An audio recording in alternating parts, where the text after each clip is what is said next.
রাসেল ভাই, এই আমার এই ট্রিমারটা দেখেন তো একটু কোনোভাবে এটা অন হচ্ছে না। কি প্রবলেম একটু দেখা যায় কিনা দেখেন তো, ঠিক হয় কিনা এটা। এটা যাদের নিয়ে আসেন এই কাজগুলোই আমি সব ধরনের ইলেকট্রিক আইটেমই আমি কাজ করি। এইটা বিভিন্ন প্রবলেম হতে পারে। প্রথমত সুইচটাও আপনার সমস্যা থাকতে পারে, আবার যে চার্জার এটাও দেখা লাগবে, চার্জারেরও প্রবলেম থাকতে পারে, আবার আপনার ভিতরে মোটরটাও জাম থাকতে পারে। এটা আমি দেখি খুলে কি প্রবলেম দেখে আপনার ঠিক করে দেওয়ার ব্যবস্থা করতেছি। এরপরে এইভাবে এইভাবে এইভাবে দিয়ে এই যে কয়েকটা লক আছে, এই লকগুলো খুব সতর্কতার সহিত আবার এক দেখেন খুলে গেছে।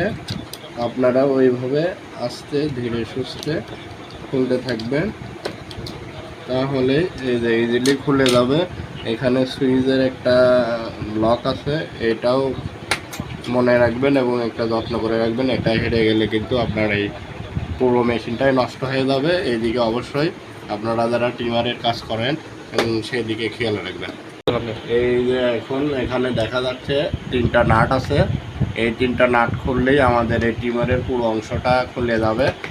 এটা খোলার পরেই আমরা ভিতরে বুঝতে পারবো যে এটার আসলে সমস্যা কি। তো এখন আমি বডির নাটগুলো খুলতেছি। এই দেখুন বডি খোলা হলো। এর মধ্যে আসলে ট্রিমারে তেমন কোনো জটিল কিছুই নাই, একটা মোটর সার্কিট আর এর ভিতরে একটা ব্যাটারি আছে।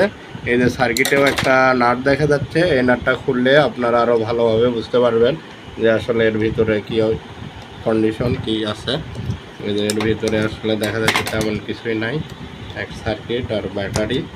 তো আমরা এখন মূলত দেখব যে এটা চলতেছে না। প্রথমে আমরা আসলে সুইচটাই দেখব। আমরা একটু মিটারটা নিই, মিটার দিয়ে দেখতে থাকি। এটাই মূলত মেকানিক্যাল সুইচ, এই সুইচ দিয়েই আসলে এটা অফ অন হয়। এখন তো আমরা সুইচ প্রবলেমই পাইছিলাম, তো সেটা একটু আমরা মিটার দিয়ে চেক করে দেখব। আমরা এখন এই সুইচটা মিটার দ্বারা দেখি যে সুইচের কি অবস্থা। মিটার দিয়ে চেক করলে আমরা বুঝতে পারবো। কোনো কিছু শো করতেছে না। যদি আমার সুইচটা ভালো থাকতো মিটারের রিডিং দিত। এখন আমি যেটা একটু ক্লোজলি ক্যামেরা দিলে দেখা যাবে যে এখানে হাইলাইট করেন যে এই ফাঁকা আছে সুইচ, এইটা মেকানিক্যাল এই স্প্রিংটা অ্যাডজাস্ট করে দিলেই আশা করি এটা হয়ে যাবে। এই যে দেখেন, এই যে এইটাই প্রবলেম মূলত। এই এই স্প্রিংটাই ঠিক করে দিলেই এই ট্রিমারটা ঠিক হয়ে যাবে। দেখেন এই যে ট্রিমারটা পুরোপুরি চলতেছে। ঠিক আছে, এখন আমি এটা স্প্রিংটা অ্যাডজাস্ট করে দেবো, তাহলেই ঠিক হয়ে যাবে। এখন আমরা এই যে এটা সেট করার পরে 3টা নাট আমরা লাগায় নেব, ভিডিও যাতে লং না হয় এই জন্য আমি তাড়াতাড়ি বলতেছি। এখন আমরা এই যে সুইচের এই লকটাই সুইচের মূল ইম্পর্টেন্ট। এটা উল্টা করে লাগালে হবে না, এটা আমি যেভাবে দেখাই দিচ্ছি এইভাবেই লাগাবেন। এটা প্রথমে এই যে একটা পিন আছে, এই পিনের ভিতরে এই ছিদ্রটা এইভাবে বসানোর পরেই এটা কাজ করবে।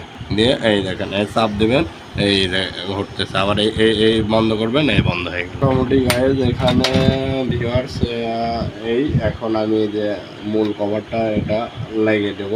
এইভাবে এইভাবে লাগিয়ে দেবেন, তাহলে এই হয়ে গেছে। এটাতে মূলত নাট নেই, প্রায় সবই লক।